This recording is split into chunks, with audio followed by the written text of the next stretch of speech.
They say hindsight is 20/20ths. Looking back, I should have seen the warning signs the day Amanda volunteered to pick up Lily from school.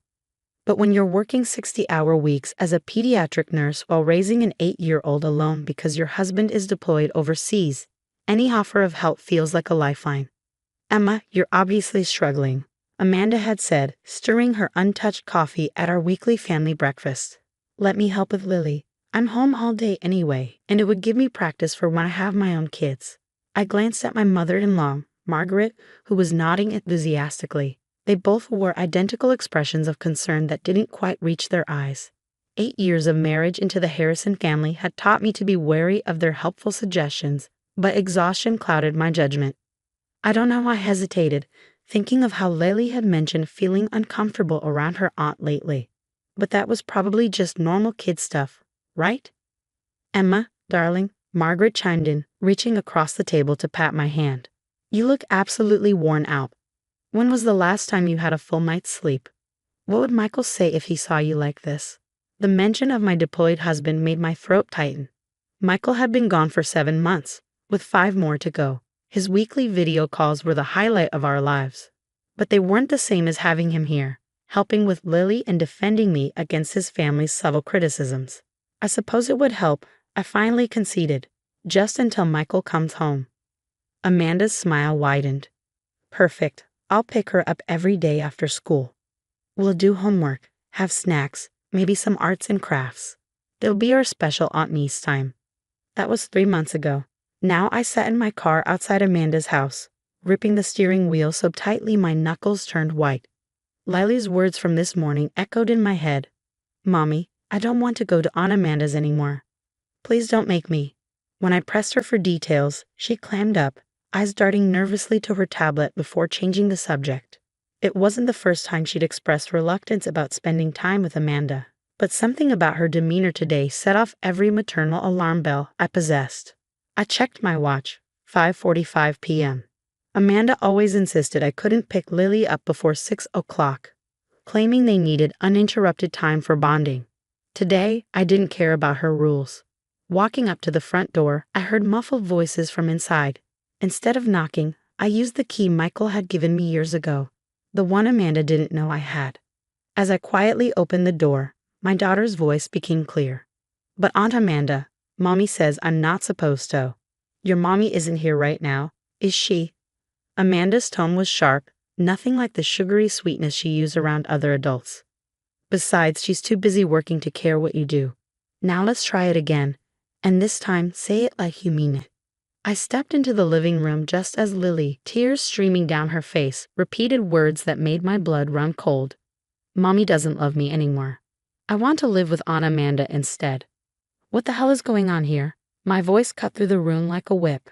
Amanda spun around, her face morphing from shock to calculated concern so fast it was almost impressive. "Emma, you're early. We were just playing pretend, weren't we, Lily?" But Lily had already run to me, wrapping her arms around my waist and burying her face in my scrubs. I could feel her whole body trembling. "Playing pretend." I kept my voice steady, though rage pulsed through my veins. Funny, it sounded more like coaching to me. "You're overreacting," Amanda scoffed, but a flicker of something, fear, crossed her face. "We were just having fun. Right, Lily Bear?" Lily's grip on me tightened at the nickname. I reached down and smoothed her hair, noticing how she flinched when Amanda took a step toward us. "Lily, sweetheart," I said softly, "go get your backpack. We're leaving." As soon as Lily was out of the room, Amanda's facade cracked. "You can't just barge in here, and." "I can, and I did." I cut her off. "Whatever game you're playing ends now. Lily won't be coming back." Amanda's eyes narrowed. "Michael asked me to look after his daughter. You're working so much, someone needs to give her proper attention. If you try to stop me from seeing her, You'll what?" I challenged, even as my heart raced. "Tell Michael his wife is an unfit mother. Try to convince him you should raise his daughter instead." "Maybe I will," she shot back. "We both know you're not coping well with him being gone. The long hours, the exhaustion. It's obvious you're struggling. Lily needs stability, someone who can put her first." "Someone like you?" I laughed, but there was no humor in it. The woman trying to manipulate an 8-year-old into saying she doesn't love her mother. Lily returned then, clutching her tablet along with her backpack. She wouldn't look at Amanda. "This isn't over," Amanda called as we headed for the door. "You can't keep her from her family." I turned back, making sure Lily was already outside before I responded. "Watch me." In the car, Lily was unusually quiet, hugging her tablet to her chest like a shield. "Mommy," she finally whispered as we pulled into our driveway. "Are you mad at me?" "No, baby," I assured her, turning to meet her eyes. "I'm mad at Aunt Amanda for making you say things that aren't true. Can you tell me how long this has been happening?" Lily's lower lip trembled. "Since Daddy's last video call. Aunt Amanda says if I practice saying the right things, she can convince Daddy to let me live with her when he comes home. She says you work too much and don't love me like she does." My heart shattered even as fury rose in my throat. "Lily, look at me. Nothing your aunt says is true. I love you more than anything in this world, and so does your daddy. No one is taking you away from me, okay?" She nodded, then held out her tablet with shaking hands. "I did what you always tell me to do when I'm scared. I got proof." "Proof?" I asked, taking the tablet. "I recorded everything," she whispered, "every day after school, because I knew nobody would believe me about what Aunt Amanda really does." My hands trembled as I went through the videos on Lily's tablet that night after she finally fallen asleep. There were dozens of recordings, each one worse than the last. Amanda's voice dripped with poison as she systematically tried to turn my daughter against me. "Your mommy chose work over you again today."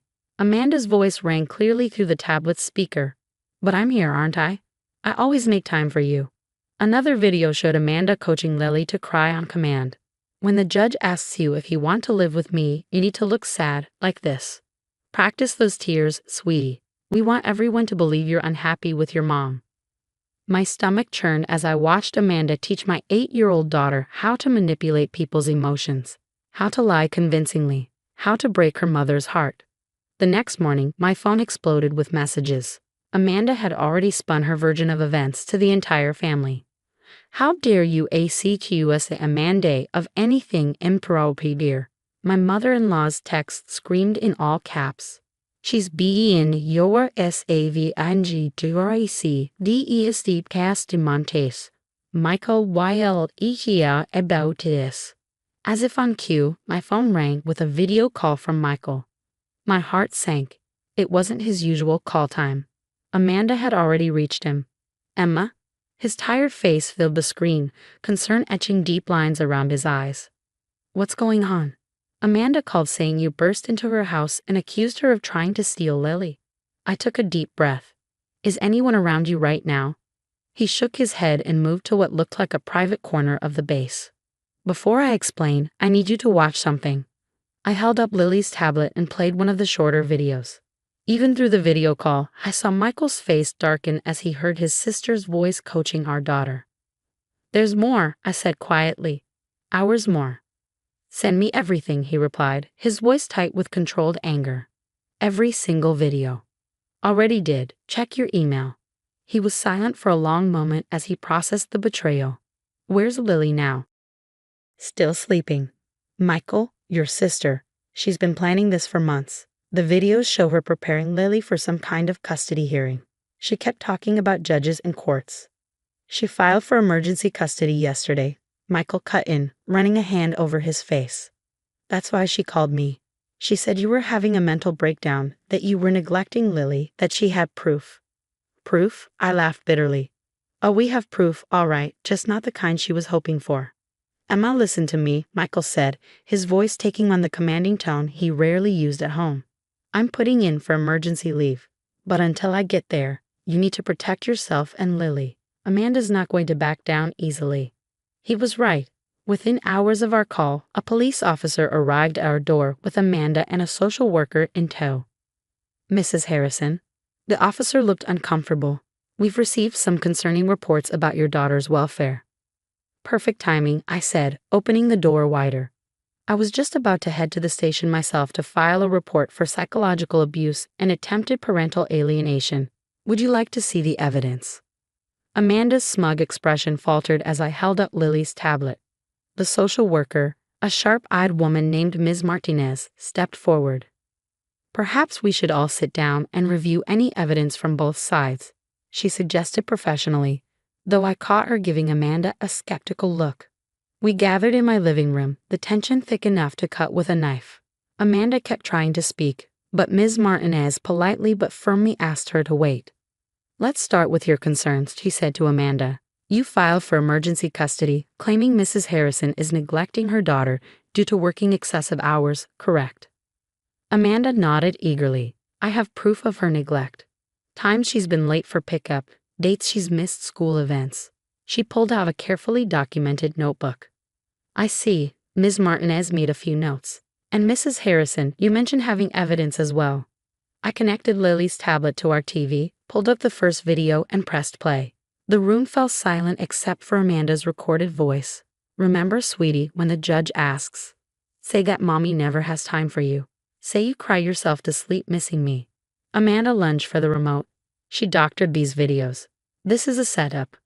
The timestamps and metadata are intact, I said calmly, even as my heart raced. And there are dozens more videos, all showing you systematically trying to alienate my daughter from me. Would you like to see the one where you taught my 8-year-old how to cry on command for the judge? The police officer's expression hardened as he watched the screen. Ms. Martinez was rapidly taking notes. Mrs. Thompson, she addressed Amanda sharply, are you aware that parental alienation is considered a form of child abuse in this state? Amanda's face crumpled. I was just trying to help. Emma works all the time. Lily needs someone who can be there for her. I would be a better mother. By teaching my daughter to lie, I cut in. By manipulating her into saying she doesn't love me. Mrs. Thompson, I'm going to have to ask you to leave, Ms. Martinez stated firmly, and I strongly advise you to withdraw your custody petition immediately. These videos will not play well in court. Amanda stood, tears streaming down her face. You don't understand. I could be such a good mother if. But you're not her mother, I said softly. I am. And you need to leave now. As the police officer escorted Amanda out, I heard Lily's small voice from the top of the stairs. Is she gone, Mommy? I rushed to gather her in my arms, breathing in the sweet smell of her hair. Yes, baby, she's gone. And she's not going to bother us anymore. What about Grandma? Lily whispered against my neck. She helps Aunt Amanda too sometimes. I pulled back, looking into my daughter's eyes. What do you mean she helps? Lily reached for her tablet. I have videos of that too, Mommy. The videos of Margaret were different but equally disturbing. While Amanda had been openly manipulative, my mother-in-law's approach was more insidious. She would sit with Lily during their special grandmother time, showing her old family photos and telling stories that subtly excluded me. This is your daddy when he was your age. Margaret's voice came through the tablet speaker. And here's Aunt Amanda holding him. We've always been such a close family, just us Harrisons. It's a shame some people don't understand our special bond. Other recordings showed Margaret coaching Lily more directly. Remember, darling, blood is thicker than water. Your Aunt Amanda, she's your real family. She has Harrison blood, just like you. I was still reviewing the footage when Michael walked through our front door 3 days later, his military duffel still slung over his shoulder. I flew into his arms, breathing in his familiar scent. Daddy. Lily's scream of joy echoed through the house as she raced down the stairs and launched herself at him. He caught her easily, holding us both close. I've seen everything, he said later that night after Lily was asleep. All the videos. Emma, I'm so sorry. I should have seen this coming. How could you have known? I squeezed his hand. They waited until you were deployed. They planned this. He nodded grimly. Mom's called me 12 times since I landed. Amanda's been texting nonstop. They want to have a family meeting to clear the air. And? I held my breath. I told them yes. Before I could protest, he continued, but on our terms. Tomorrow at our house with our family lawyer present. The next morning, our living room became a battlefield. Amanda and Margaret sat stiffly on our couch while Michael and I faced them from the armchairs. Our lawyer, Mr. Peters, sat quietly in the corner, Lily's tablet on the table beside him. This is ridiculous. Margaret broke the silence first. We're family. We don't need lawyers to discuss family matters. Family doesn't try to steal children from their mothers. Michael's voice was cold.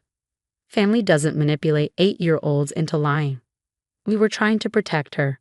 Amanda burst out. Emma's always working. Lily needs her mother. Michael cut her off.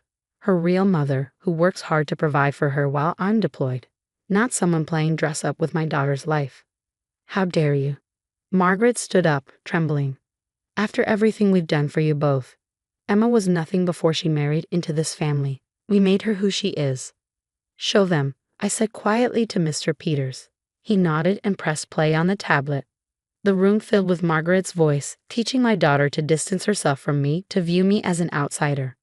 Amanda's face crumpled as her mother's involvement became clear. Apparently, she hadn't known about these videos. Mom? Amanda's voice was small. You told me Emma was neglecting Lily. You said we needed to save her. Margaret's face hardened. Well, someone had to do something. You want children so badly, Amanda, and here's this woman who doesn't appreciate what she has. Who works all the time instead of being a proper mother. A proper mother. I stood up, my voice shaking. I work to give my daughter a good life. I'm there for every school play, every doctor's appointment, every nightmare. I FaceTime her during my lunch breaks just to hear about her day. While you two were teaching her to lie, I was teaching her to be strong, to be honest, to be herself. Michael stepped forward. This ends now. Both of you will withdraw all legal claims immediately. You will not contact Emma or Lily without our permission. If you violate these terms, Mr. Peters will file for a restraining order and release these videos to the entire family. You wouldn't, Margaret gasped. We're your family. No, Michael said firmly. Emma and Lily are my family. You're just people who share my last name. After they left, I found Lily in her room, clutching her favorite stuffed elephant, the one Michael had given her before his deployment. Is it over, Mommy? She asked softly. I sat beside her, pulling her close. Yes, baby, it's over. You were so brave, you know that? So smart to record everything. I remembered what you always say about evidence, she smiled slightly, and I wanted to protect you too, Mommy. Like you protect me. Michael appeared in the doorway, his eyes soft as he watched us. How about we have our own family meeting? He suggested. With ice cream. Later that night, as we sat around the kitchen table with empty ice cream bowls, Lily asked the question that had clearly been bothering her. Will I ever see Grandma and Aunt Amanda again? Michael and I exchanged looks. That depends on them, sweetheart, he answered carefully. If they can learn to respect our family and treat Mommy with kindness, maybe someday. But for now, we're going to spend time with people who love all of us. Like Sarah and Tom. Lily brightened, mentioning my best friend and her husband. They're not blood family, but they're better than Aunt Amanda. That's right, I hugged her close. Family isn't about blood. It's about love, respect, and trust.